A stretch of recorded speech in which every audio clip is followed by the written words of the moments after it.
you say, crouched behind a car watching a police officer chase your friend. I'm fearing for my life at this moment because at this time the first shot had already been fired and I noticed my friend had been shot. I've been in situations before where gunfire has lit out and I really don't take fire to guns. So I feared for my life. I was scared. I didn't know what to do and shocked. My body really couldn't move at that moment. How close were you and Michael? I didn't fully have to extend my arm out to touch Michael or the officer. I was that close that I could touch both of them without even fully extending my arms.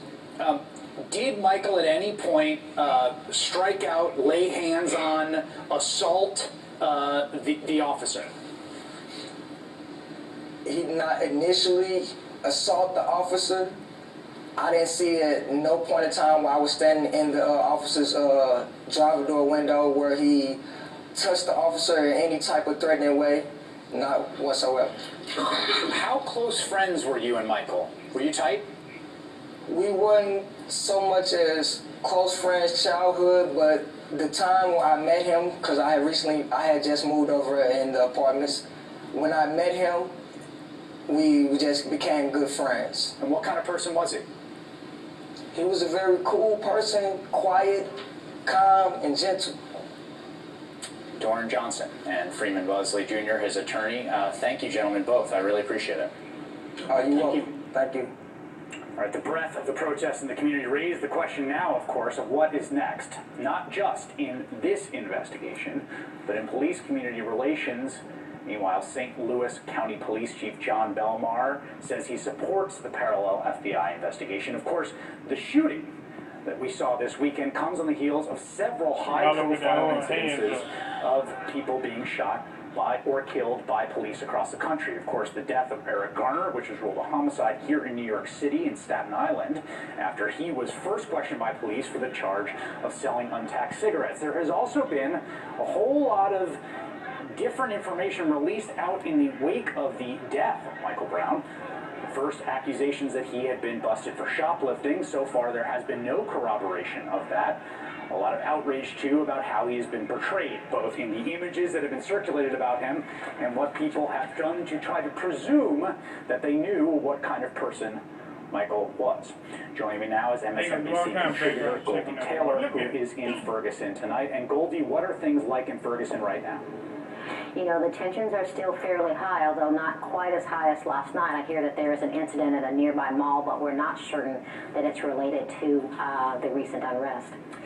What is the context for what we are seeing in Ferguson County? It seems to me that there's some buildup that has happened before this incident happened over the weekend. Well, I will tell you this, that North St. Louis County is comprised of dozens of small jurisdictions, tiny townships, 20,000 people or less, and that those tiny townships over the last 30 to 40 years were all white. But now those townships are increasingly more African American, as in Ferguson's case, some 85%.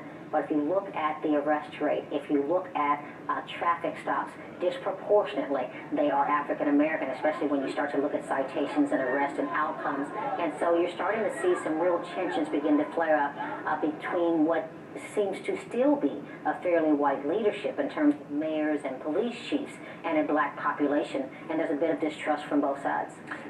Is there confidence among folks there, and I think I know the answer to this, but I will ask it, about there being a genuine and thorough investigation? I mean, obviously, I cannot be the arbiter of the disputing accounts between the man you just saw who says he was with Michael when he was shot and the police. If it is the case that what happened in the way that witnesses have described it, it seems very frankly, clearly a crime. I spent a good deal of time with him today, but I've also spent a good deal of time with community leaders from the NAACP and other community groups here today, and I've been out here on the scene. I think that there is still a great deal of distrust from the community for this investigation. I think there was a bit of relief, though, that the FBI has come in and either taken over the investigation, or I think it's a little bit unclear as to whether they're running a parallel investigation. But we do know at the very least that there will be a Department of Justice monitor on this. I think that the level of skepticism for the Ferguson police even extends to the St. Louis County Police, unfortunately. And so I think those police departments and others have a lot of work to do to rebuild their ties, to rebuild their binds with these communities that they are sworn to serve and protect. There is a sense, I mean, this is now, that there have been a number of high-profile incidents in which young black men, unarmed, have been killed. Obviously, Trayvon Martin comes to mind. There's an incident recently in a Walmart store with a young man who was buying a toy weapon. We saw Eric Garner's death here in New York. And there is this sense, and you saw it just explode across social media this weekend, what do we have to do to say that we are worthy of respect and dignity and life? You know, I think that really is the central question. I grew up here in St. Louis. It still remains one of the most segregated towns that I have run into in my lifetime. My parents, quite frankly, told my brothers how to deal with themselves, or at least attempt to deal with themselves when they were in all-white communities. But they weren't even safe in their own communities where there was higher, proportions of crime. This is about the value of life. When we look at investigation, when we look at how people are prosecuted, when we look at outcomes in terms of prison sentences, even when we look at the kind of media coverage that these deaths receive, they are quite different. Yeah. When you begin to look at race, at gender, at income, and our justice system, unfortunately, it has a color. MSNBC contributor Goldie Taylor in Ferguson, Missouri tonight. Thank you very much. Thank you, Chris.